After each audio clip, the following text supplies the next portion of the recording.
স্বাগতম আজকের বাংলা নিউজে। শুরুতে দেখবেন সংবাদ শিরোনাম, এরপরে দেখবেন সম্পূর্ণরূপে বিস্তারিত।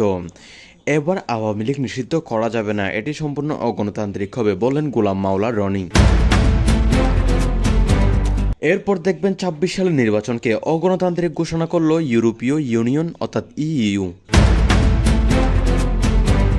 অন্তর্বর্তীকালীন সরকার রাষ্ট্রকে জামাতের হাতে তুলে দিয়েছিল, স্বীকার করলেন রাষ্ট্রপতি শাহাবুদ্দিন চুপ্পু। ৭১কে মুছে ফেললে বাংলাদেশ মুছে যাবে বললেন বঙ্গবীর কাদের সিদ্দিকী। এবং সর্বশেষ দেখবেন জামাত আগামী ১০০ বছরীয় ক্ষমতায় আসবে না বললেন বিএনপি নেতা ফজলুর রহমান।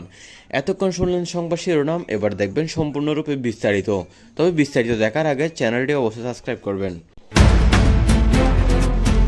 অন্তর্বর্তীকালীন সরকার রাষ্ট্রকে জামাতের হাতে তুলে দিয়েছিল বললেন রাষ্ট্রপতি শাহাবুদ্দিন চুপ্পু। এবার রাষ্ট্রপতি শাহাবুদ্দিন চুপ্পু একটি বিস্ফোরক মন্তব্য করেছেন। তিনি বলেছেন যে গত ২ বছর ধরে পুরো রাষ্ট্র জামাতের হাতে ছিল। অন্তর্বর্তীকালীন সরকার আর জামাতের রাষ্ট্রীয় নেতাগুলোর বিবেচনার মধ্যে সরকার এই রাষ্ট্র চালিয়েছিল। ডক্টর মোহাম্মদ ইউনূস যেহেতু অন্তর্বর্তীকালীন প্রধান সরকার ছিলেন, তাকে ব্যবহার করে জামায়াত সহ তাদের ১১ দলীয় জোট পুরো রাষ্ট্রকে নিয়ন্ত্রণ করেছিল।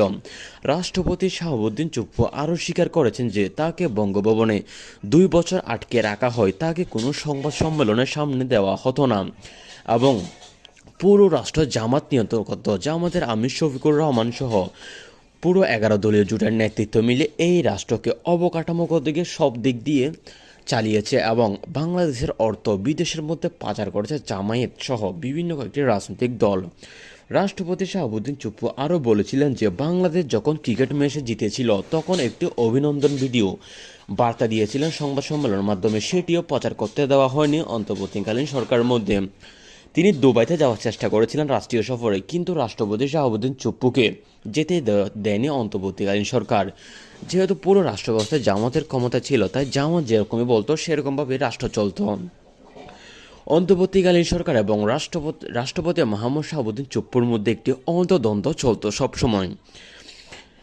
আগস্ট মাসে যখন একটি আন্দোলন হয়েছিল, হাসনাত আবদুল্লাহরা সবাই বঙ্গভবন ঘেরাও করে সেই বঙ্গভবনের মধ্যে ঢুকতে চেয়েছিল, তখন রাষ্ট্রপতি শাহাবুদ্দিন চুপ্পু সেই বঙ্গভবনের মধ্যে ছিল এবং পরবর্তীতে আর্মির ৩টি প্রোটোকল চারদিক দিয়ে ঘিরে রাষ্ট্রপতি শাহাবুদ্দিন চুপ্পুকে প্রোটোকল দেওয়া হয়েছিল।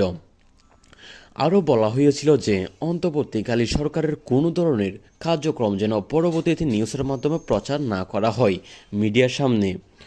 রাষ্ট্রপতি মোহাম্মদ শাহাবুদ্দিন চুপ্পু আরও স্বীকার করেন যে আওয়ামী লীগ নিষিদ্ধ নিয়ে সম্পূর্ণ তারা একতক্ত হয়ে গেছিল, কিন্তু পরবর্তীতে রাষ্ট্রপতি শাহাবুদ্দিন চুপ্পুর একমাত্র বিবৃতিতে এবং বিএনপির কিছু বড় বড় নেতা কর্মীদের কারণে আওয়ামী লীগকে সম্পূর্ণ নিষিদ্ধ করা হয়নি, নাইলে এতদিন আওয়ামী লীগকে নিষিদ্ধ করে ফেলা হতো।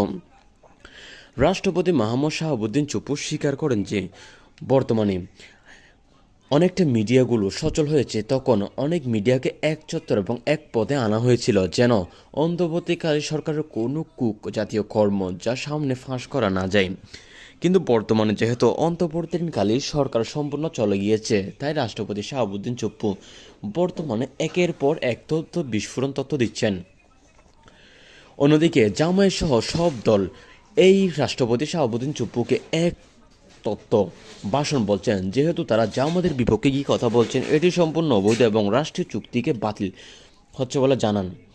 রাষ্ট্রপতি শাহাবুদ্দিন চুপ্পুর এরূপ তথ্যে জামাত সহ কয়েকটি দল ব্যাপক প্রতিবাদ জানিয়েছেন। এই ছিল আজকের নিউজ। আজকের নিউজটি ভালো লাগলে চ্যানেলটি সাবস্ক্রাইব করে দেবেন। ধন্যবাদ।